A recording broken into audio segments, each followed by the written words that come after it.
माझी मुलगी विदेशी गेली होती. घरात मी आणि माझा जावई कमलेश आम्ही दोघेच होतो.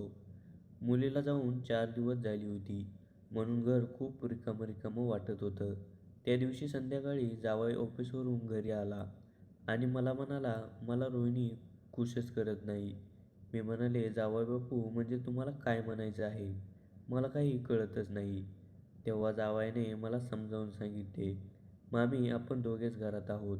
आज रोहिणीसुद्धा नाही. तुम्ही किती दिवसापासून एकट्याच आहात. तुम्हालाही मनभावना आहेत आणि आपण दोघांनी आजची रात्र एकत्र घालवली तर." मलासुद्धा नवरा नसल्यामुळे माझ्यासुद्धा भावना उफाळून आल्या होत्या. नमस्कार मित्रांनो, माझं नाव सोनाली आहे. माझ्या मुलीचं नाव रोहिणी होतं. ती माझ्यासाठी सर्वस्व होती. माझ्या नवऱ्याचा मृत्यू 5 वर्षापूर्वी झाला. त्या दिवसापासून मी एकटीच जगत होते. नवरा गेल्यावर माझ्या मनातल्या भावना मरम पावल्या होत्या. पण नंतर काही दिवसांनी मलाही त्या भावना ताज्या होऊन सतत मनात येत होत्या. एक दिवस अचानक माझ्या मुलीने काहीच सांगितले नाही आणि त्या मुलाला घरी घेऊन आली. मी चकित झाले. तिने याआधी त्या मुलाविषयी मला काहीच सांगितले नव्हतं. हा मुलगा कोण आहे, कुठला आहे आणि काय करतो हे सुद्धा मला काहीच ठाऊक नव्हतं. पण माझ्या मुलीच्या सुखासाठी त्यांच्या दोघांच्या लग्नाला मी होकार दिला. लग्न तर त्यांनी आधीच केलं होतं, पण त्यांना मी नंतर स्वीकारलं. कमलेश म्हणजे माझा जावई. दिसायला पण खूपच छान होता. खूप हँडसम दिसायचा आणि माझ्या मुलीवर तो खूप प्रेम करत होता. त्याचं प्रेम पाहून माझ्या मनातल्या मनात मला खरंच आनंद वाटायचा. कधी-कधी असं वाटायचं माझाही नवरा असता तर त्याने पण असंच प्रेम केलं असतं. माझं मन खूप एकटं असायचं. पण मी त्या भावना स्वतःच आत ठेवून जगत होते. कधी-कधी वाटायचं की कोणाशी तरी मैत्री करावी, प्रेम करावं, पण मग दुसऱ्या क्षणी नको नाही. पण हे मनातले विचार किती दिवस लपून राहणार? ते तर हळूहळू बाहेरच येत होते. माझ्या भावनांनी दिवसेंदिवस मात्र मला त्रास देणं सुरू केलं. आता माझ्या मुलीचं लग्न झालं आणि 4 महिने होऊन गेले होते. जावई कमलेश आमच्या घरातच राहायचा. माझ्या नवऱ्याचा कारखाना होता, त्यामुळे मी सर्वच सांभाळत होते. पण आता माझं सर्वस्व माझी मुलगी आणि माझा जावईच होते. म्हणून मी सगळा कारभार रोहिणीच्या हातात दिला आणि तिने कमलेशच्या हातात. कमलेश आता खूपच जबाबदारीने कारखाना चालवत होता. एक दिवस रोहिणी परदेशी ट्रिपला गेली. ती घरी नव्हती. तेव्हा कमलेश तर राहायला आमच्याच घरात होता. मी आणि कमलेश आम्ही दोघेच आता घरात राहत होतो. एका दिवशी कमलेश अचानक माझ्या रूममध्ये आला. मी झोपले होते. मला माझ्याजवळ कोणीतरी आहे असं जाणवलं. तेवढ्यात मला कोणाचा तरी स्पर्श केल्यासारखं वाटलं. मी डोळे उघडून पाहिले तर माझ्यासमोर कमलेश उभा होता. मी म्हणाली, "कमलेश, काय आहे?" आणि सरदेशी बाहेर निघून गेला. त्या 1 महिन्यात रोहिणी माझ्याजवळ घरी राहणार नव्हती. त्यामुळे घरात मी, माझा जावई कमलेश दोघंच होतो. जावई सकाळी ऑफिसला 9 वाजता जायचा आणि रात्री तो घरी यायचा. त्या दरम्यान घरात मी एकटीच राहायचे. नोकरसुद्धा मी रोज संध्याकाळी 6 वाजेपर्यंत घरात ठेवून मग सुट्टी द्यायची. त्यांना देखील आपापला संसार आहे, म्हणून मी त्यांच्याकडून यात जास्त काही काम करून घेत नसायचे. त्यांचं काम झालं की लवकरच त्यांना सुट्टी देऊन त्यांना पाठवून द्यायचं. मला चांगलं वाटायचं. त्यामुळे ते सुद्धा मला मालकीण म्हणून खूपच आदर आणि प्रेम करायचे. मला स्वयंपाक करण्याची एक वेगळीच आवड होती. संध्याकाळचा स्वयंपाक मी स्वतःच हातानेच तयार करायचे. माझ्या जावयाला गाजरचा हलवा खायला खूपच आवडायचं आणि तो फोन करून म्हणाला, "मामी, आज मला गाजरचा हलवा खायची खूपच इच्छा आहे. संध्याकाळी जेवण तयार करून ठेवलं तर खूपच छान होईल." आता जावयाने मला आदेश दिला होता. त्यामुळे मी खूप आनंदी होऊन त्याच्यासाठी हलवा तयार करायला लागले. जावई संध्याकाळी 8 वाजता घरी येणार होता. माझी मुलगी रोहिणी परदेशात जाऊन 8 दिवस झाले होते. ती घरी नसल्यामुळे मला काहीच करमत नव्हतं. पण कमलेश मला बोलूनच वेळ घालवायचा आणि मला कधीच कुठल्याही कमीची जाणीव होऊन द्यायचा नाही. रोहिणी नसल्यामुळे कमलेशचा सहवास अधिक आवडू लागला होता. कमलेश संध्याकाळी 8 वाजता घरी आला आणि मी आधीच जेवण तयार करून ठेवलं होतं. मी म्हणाले, "जावई बापू, जेवण तयार आहे." कमलेश लगेचच म्हणाला, "हो मामी, लगेच आलो." त्याने हातपाय धुवून जेवायला आला. आज आम्ही दोघं जण जेवण करत होतो. रोहिणी परदेशात गेल्यापासून मी आणि जावयाचे एकत्र जेवण करत होतो. 8 दिवस जावायला कंपनीमध्ये खूपच काम होते आणि तो नेहमी घरी उशिरा येत होता.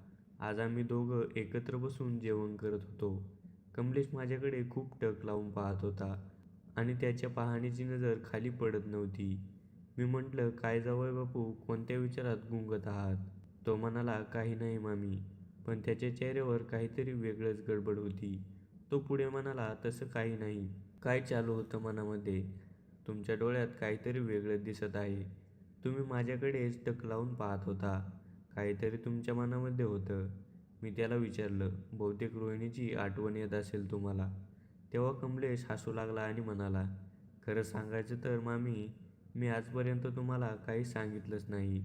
पण रोहिणी खरंच भोळी आहे. तिला नवऱ्याला खुश कसं करायचं हे काही कळतच नाही." मी आश्चर्याने म्हणाले, "अरे बापरे!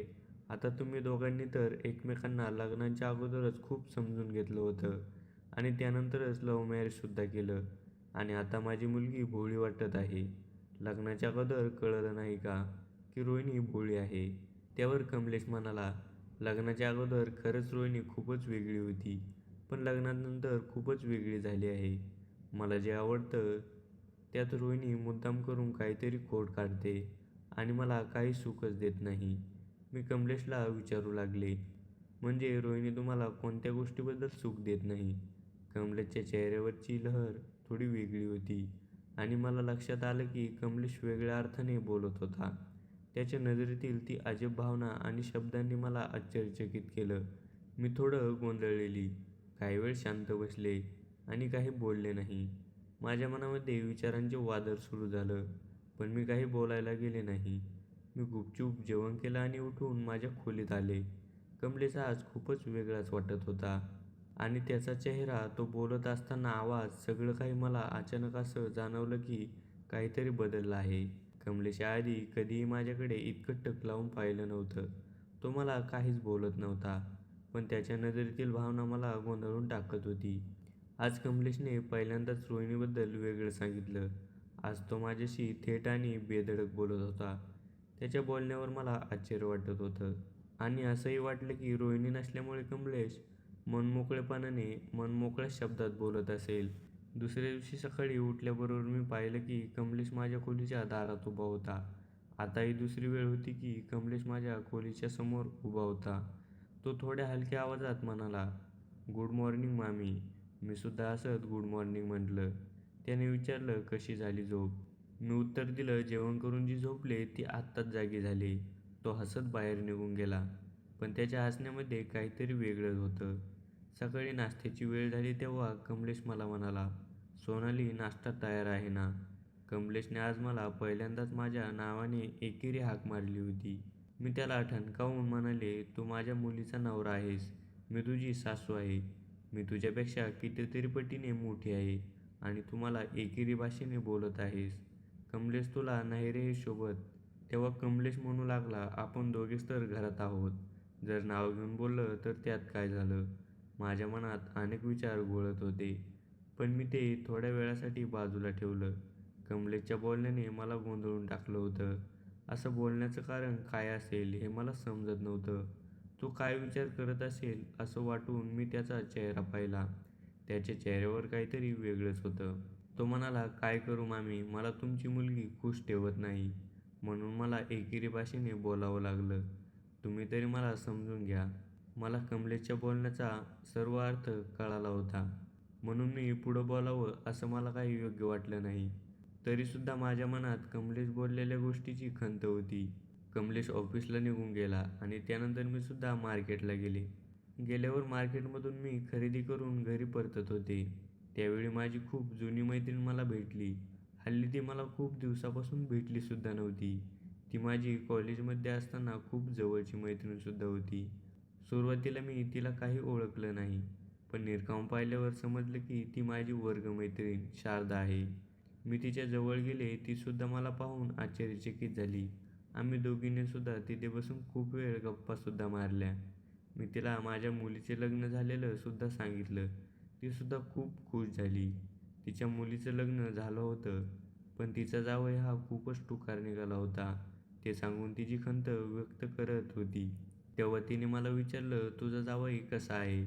तेव्हा मला माझ्या जावयावर खूपच अभिमान होता. कारण की मला जावईसुद्धा असाच लाखातला एक मिळाला होता. म्हणून मला जावयाला दाखवायला काहीच लाज वाटली नाही. मी सुद्धा आवडीने आणि प्रेमाने आणि आनंदाने तिला माझ्या जावयाचे फोटो दाखवत होते. तिला कमलेशचे फोटो दाखवल्यावर ती एकदम गोंधळून गेली आणि म्हणाली, "हा तुझा जावई आहे. अगं हा तर एक नंबरचा बदमाश मुलगा आहे. याच मुलासोबत माझ्या मुलीचं लग्न लावून दिलं होतं." पण याने लग्नाच्या 2-3 महिन्यानंतरच त्याचं खरं रूप दाखवायला सुरुवात केली. याने आमची संपूर्ण प्रॉपर्टी हडप केल्यात जमा होती. पण योग्य वेळी त्याची चोरी पकडली म्हणून आम्ही थोडक्यातच बसलो. मी खूप गोंधळून गेले. माझी मैत्रीण शारदा माझ्याशी असं बोलत होती. मला काही तिच्या बोलण्यावर विश्वास वाटत नव्हता. बहुतेक ती माझ्या जावयावर आणि माझ्या मुलीवर जळत असेल, म्हणून मला तिच्याबद्दल रागही मनात येऊ लागला होता. पण तिने सविस्तर सांगायला सुरुवात केली आणि तिने सांगितलं माझ्या मुलीचे आणि माझे व्हिडिओ आणि फोटो त्याने काही काढून ठेवल्या होत्या. त्या फोटो मी व्हायरल करीन म्हणून आम्हाला खूप भीती दाखवत होता. आम्ही त्याच्या नावावर आमची प्रॉपर्टी करायला सुद्धा तयार झालो होतो. पण माझ्या मुलीच्या एका धाडसामुळे आम्ही थोडक्यात बचलो. तिने त्याचा मोबाईल चोरीने घेऊन त्यातले सर्व काही फोटो आणि व्हिडिओ डिलीट करून टाकले आणि त्याला आम्ही घरातून सुद्धा हाकलून दिले. त्या मुलाचा हाच एक प्रकारचा धंदाच आहे. तो मुलगा असंच मुलींना जाळ्यात फसवून त्यांच्याशी लग्न करतो. त्यांच्या आईवडिलांना जवळ करतो. म्हणून ती माझ्याजवळ सांगत होती. मी रागारागातच माझ्या घरी आले. कमलेशसुद्धा संध्याकाळी घरी आला. मला कमलेशवरसुद्धा संशय यायला सुरुवात झाली होती. कमलेश असाही करू शकेल मला वाटत नव्हतं. पण 2 दिवस निघून गेले आणि माझ्या मोबाईलवर माझे फोटो आले आणि मला धमकीसुद्धा येऊ लागल्या. आता माझ्या रूममध्ये माझा नोकर आणि माझा जावई कमलेश या दोघांशिवाय कोणीच येऊ शकत नव्हतं. माझ्या रूममधले फोटो होते. मला माझी मैत्रीण शारदाने सांगितलेल्या सर्व गोष्टी खऱ्याखुऱ्या होऊ लागल्या होत्या. कमलेशची नजर माझी मुलगी विदेशात गेल्यापासून बदलली होती. तो मला मामी नाही तर नावाने हाक मारू लागला होता. आता माझ्या मुलीला सांगायला मला योग्य वाटलं नाही. म्हणून मी तिची येण्याची वाट पाहू लागली. ती जेव्हा आली तेव्हा मी तिला सर्व काही गोष्टी सांगितल्या. तेव्हासुद्धा तिच्या काही डोक्यात बसत नव्हते. ती कमलेशच्या प्रेमापुढे वेडी झाली होती.